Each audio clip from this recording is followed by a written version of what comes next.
Right, what about this, Dom? I thought actually the first team we should start with is actually Vitality. Since, listen, even though we do give our opinions, you give your opinions very differently when someone is on the show, when they're not on the show. So I want to start with the aforementioned Alphari, because we couldn't get into it too much on the show. Like, I gave him his chance to talk about this. This is where, unfortunately, like, interviews and talk shows don't always blur perfectly, right? There's a topic I've noticed, people on Reddit and in the community, you know, when narratives get set about a player, they just cannot break it no matter what you do, right? Mm-hmm. That whole narrative that I put to Alphari last week, which essentially does have a grain of truth to it from years ago, and maybe in his origin days, for example, which goes like this. Yeah, Alphari is sick in lane. He is always up in CS, but what does he do with the out of lane, though? He does nothing. He wastes it. And it's always used in the context of, like, he can't actually be the best top laner because they're trying to make it like he's only a laner. He shouldn't have jungle attention as often another angle. You know, maybe they want a different laner to get it, whatever. Or it's just like, you know, he's essentially like overhyped as a star player. I want to get, where do you come down on that topic, like right today's Alphari in Vitality, not the one from years ago, today's? Where do you come down on it? Well, I still think there's an element of truth to it. I mean, like, when I watch him play, I mean, I think about last week's game, right? They were playing the Camille Galio comp. He has that one weird TP, like kind of into the middle of the team, dies when he was pretty bad. Yeah, I mean, he could have potentially opened up the base. Yes. He could have just split pushed, for fuck's sake. Yeah, he could have kept on going. I think the problem is that, like, almost no top laners are good at like TPing well on bad teams. Like, yes. Out of all the top laners that I think about, maybe like Whippo had moments where Fnatic was struggling, but he was always really good with his TP. But even Wonder, I mean, like, you think about some of the TPs that you see, like the Fnatic TP, where he just TPs directly into the whole enemy team, just like Alphari, and dies. Yes. It just feels like when teams are really dysfunctional, the communication is so bad that you pretty much are just making your own judgment. And if you're not watching the fight, if you're split pushing, you're actually like, in 1 second be like, oh, we're going to take this turret here. Like, I am actually trying to open, don't fight. And then you see your team fighting. It's like, oh shit, we are fighting. Do I TP? Do I not? A lot of people aren't that good at that. And yes. I feel like you just don't really get away with bad TPs when you're on a bad team. Like, if you're on a good team, sometimes you can have a bad TP every now and then, and it won't really matter too much unless you're playing against like a straight top-notch opponent. But in some of these games, I mean, the game is all on him, right? Like in this Galio game, Perks is 0-4. He's playing Galio.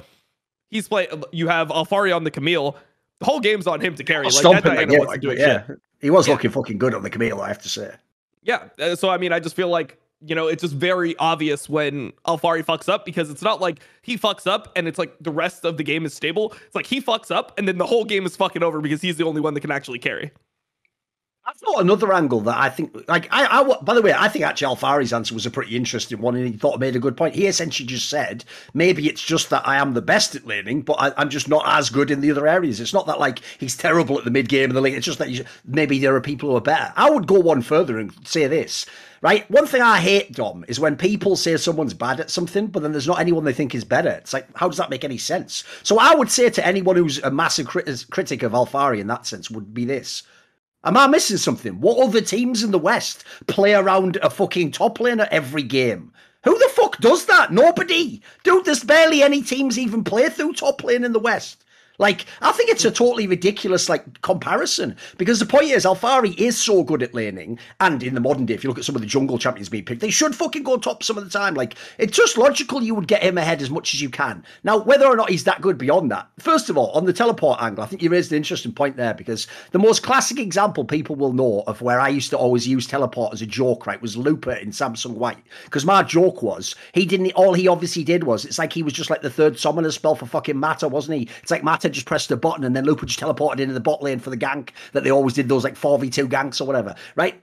That's like an extreme version, but I actually think in general, as far as I can tell, dude, even before when you could cancel TPs, good TPs were always based around like having a good shot caller elsewhere on the map. Classically, like a bot lane support's a perfect one, because obviously if you are specifically coming to do a gank for him, he can help you set it up. A mid lane is another classic one if they know what they're doing. Like, as you say, if you're on a bad team and you're just playing with just players, it's basically just going to all be your decision making as to whether you make that TP or not. And in the modern day, think about how risky it is now. Like, you're just committed to to that shit if you do it. So I think that topic's way more complicated than people make out. I just wondered what you thought in general, because I think there's a seed of truth to it. Like, I've put that point to Alfari myself in the past. Like, sometimes I did think, like, mate, think of some of the players I'm a big fan of. I'm a big fan of people who are really good laners. I do think if you're a really good laner, you should then be using that lead to do something on the map. But I also just think, like, it's suspicious to me they never give an example of the people they think are better than Alfari in that sense. Have you noticed that? There's not a go-to example of a Western top laner who they think is amazing once he has the lead in lane. So I think it's, to me, some of it's almost like, I think it's a bit of a disingenuous like setup even, even though I would agree he's not as amazing outside of lane, sure. I think another thing that's worth talking about is just how how Vitality plays right now, because it's not like the same as the old Origin lineup where you have like a monster in the bot lane, where you had that push and pull where it's like, okay, Upset's a fucking beast, Alfari's a fucking beast. The middle of the map is on fire, and our support is fucking Jack Troll. Like, what do we do? Like, how do we solve this impossible problem? Because both laners theoretically want to be played around. In this team, they try, like, you saw the game where they were like, we are playing around bot. Selfmade fucked his own jungle to play Trundle. Gank bot, floor Carzzy's Vayne, he gets 2 kills, and then he just runs it down with the lead. The bot lane is not reliable. So this team functions the best when their bot lane is just there, and they're just supposed to weak side, show up, avoid enemy pressure. I think that's actually one of the strengths of Vitality's bot lane, is sometimes they die to like these 4-mans, sometimes they fuck themselves where they like have no really good options. But I feel like Carzzy actually understands like when he needs to sack waves, when he needs to like leave his turret, because he obviously played on the Mad Lions team, and there was a lot of times where Kaiser was just not in lane with him, and he had to make those decisions. So I feel like that's a skill set he actually has. And I feel like Vitality just needs to double down on it. Like, yeah, your top side is Perks, Alfari, Selfmade. Get Alfari ahead. Like, I don't know. I don't think you need to pick a champion like Galio and really all in the strategy. Like, we need the Galio Camille to enable him. I just think you need to allow him to go to work. You set up the map in a way where he's not getting fucked. He's not the one that's dropping waves to respond to jungle and mid pressure that's coming to his lane, or there's not a support in his lane randomly and he's the one that's having to sack waves. You try to set up the map in a way where he is able to actually play the lane as aggressively as possible, and you just enable him to use that skill set that he has so well. And I feel like Vitality still haven't unlocked how they want to play, because a couple of weeks ago they're playing around Carzzy. I think they have that super team mentality where they're like, oh, we're all superstars, we can do anything, we can play the map in any way that's actually possible. But in reality, no super team actually functions like that, really. Like, there's always people that have better strengths, and normally the way that they complement each other is what makes them an actual super team. So I want to see Vitality actually find an identity, because I still don't know what they think they are. Like, I know what I think they are, but I don't know how they view themselves. Like, what is their path to winning games in LEC?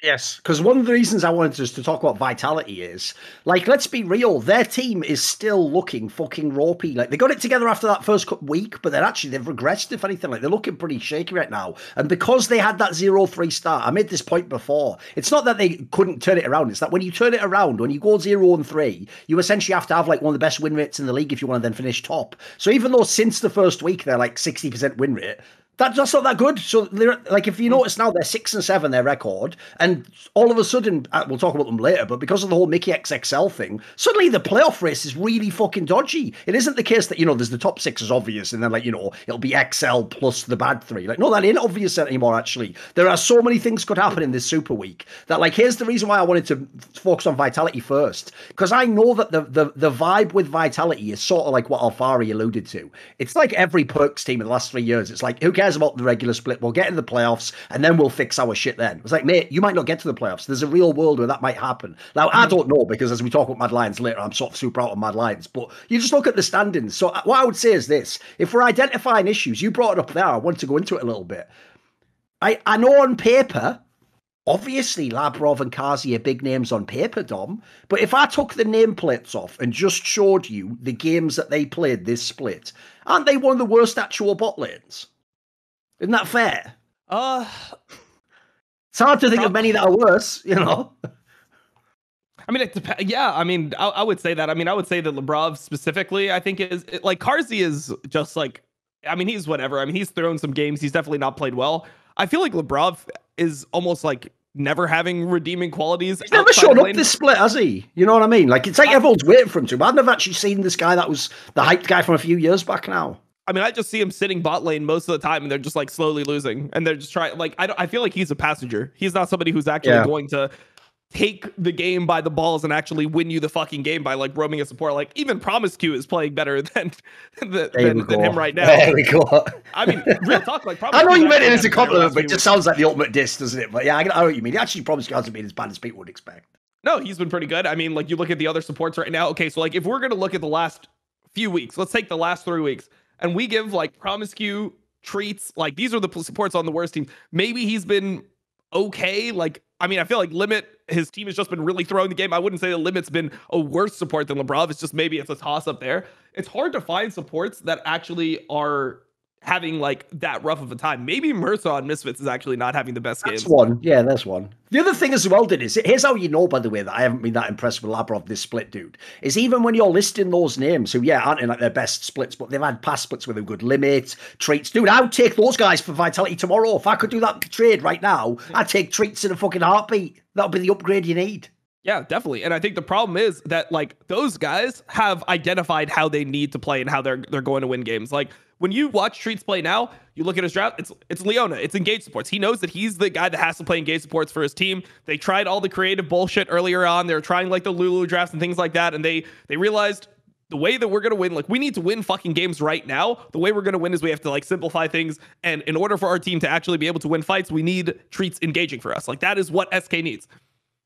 I feel like Vitality doesn't know what they need. And the biggest problem for me is that neither Labrov or Selfmade seems like they can actually lead the jungle support duo, which is so important to gameplay in general. Like, they certainly can't, by the way, because I actually saw, I was going to bring this up after this, but I actually saw an interview that Selfmade did with, let me see, it was with Hot Spawn, not a site I'm super familiar with, but I do know the guys, like a real LEC journalist who did the interview, and basically, he actually straight up says that, like, him and Labrov basically don't play very well together, and that he just, Selfmade himself is just sort of focusing on the top side of the map right now. Dude, that's actually insane when you consider Labrov himself was supposedly, I've heard, like, a quiet support player, and then you add in what you said a few episodes back, which is these dudes already played a split together. Like, if anything, they should be the ones that have the synergy. Like, it looks to me, mate, like they're never going to have any synergy. If it's waiting this long, like, what fundamentally is going to change?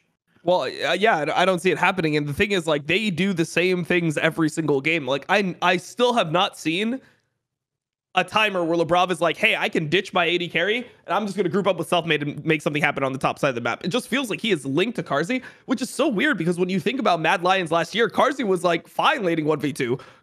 Kaiser would be all over the fucking map with El Yoyo, with Humanoid. Like, he would be playing the whole fucking map. I mean, we could get into the Kaiser situation later and how he's not doing that this split as proficiently and where that might come from. But he was able to play. Carzzy's able to be left alone if you have a good roam timing. It's just that it seems like Labrov doesn't know like when he should base in order to make these roam timings happen.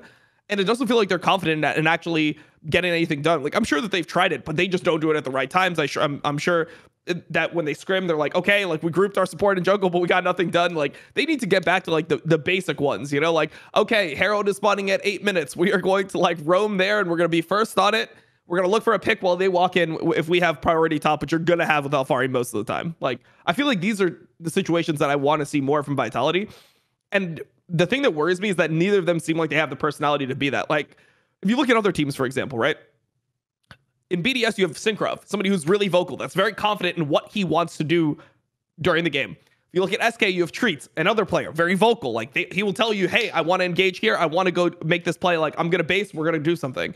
You look at Astralis, Promiscu, even though he's been like hit or miss, and I mean, he's been like, obviously he hasn't had a great career up until this point. I actually think he's been playing pretty well this split, realistically, but, you know, he's the type of guy where he's actually looking for these angles. I don't see either of them being that guy. Neither of them is going to be the one that is going to like put the effort into working on this problem and actually resolving it. Like sitting down with the other person and like looking at their replays and be like, okay, like we actually had to push here. Here's when you can base. I can base at the same time. We can go and invade his top side because his red buff is coming up. Or like we're playing for a Wraith respawn. Or we can go and ward together right now. Like, which one of them is actually going to sit down together, watch their own games, and identify what is actually happening? And if they're not going to do it, which member of the coaching staff is actually going to solve this problem for them? Because the problem is it's not getting done. And if it's not done in 6 weeks, when is it actually going to be resolved? Yes. I'll also say as well, in the same interview I referenced of Selfmade, he also had a comment which lines up exactly what you're talking about. He basically said that he sees himself as like more of a follower, and he's not the sort of guy who just tells people, like, you know, I want to do this in the game now, or do this or whatever. So I have to say, it does sound like, essentially, it's like what we used to talk about last year on the Crackdown about that Immortals lineup, where it's like on paper, just fundamentally, you've put the wrong sorts of players together. Like in this scenario, as far as I can tell, Labrov and Selfmade are the same fucking player. They just play only their role in a limited fashion, and they're really mechanically skilled. Like they can't just have two of those people. Like I need, like in that scenario, mate, I'd rather give up the mechanics and have one guy who's just like some fucking vocal figure. I mean, the joke is, here's another one, mate. Like, mate, why wasn't fucking Perks on the phone getting Mickey X in his team? Mickey X can, I might not talk, but he at least engages. If anything, that's what he's fucking showing you. XL, he's just the engaged bot, isn't he? Like, he at least do it, man. That would help. That would help them instantly, because they had another quote from this interview. It's the last one I'm going to give. And this, mate, makes my actual heart sink for Vitality. Because on the one hand, I sort of feel like, I know this might sound like people are thinking, oh, you're just a star fucker on this, but I genuinely think people like Alfari, Perks, are so skilled and have been so good for so long. I actually sort of believe it when they imply they're not that bothered about the split so far, and if I get to the playoffs, I believe they do think that. But here's what worries me. Selfmade said, he put, I think the reason why our games are looking like they do is because we play on stage the way we do in practice. Holy fuck, did you just say that part out loud? This is how you're playing in practice? Because, dude, I was thinking of this when I was watching these games. By all rights, like, in a sane world, they just lose that game to BDS, mate. They had no business winning that game. And I was even thinking about this. This is crazy. Think about Fnatic and Vitality, this split, right? Obviously, different levels relative, like, to the standings, etc.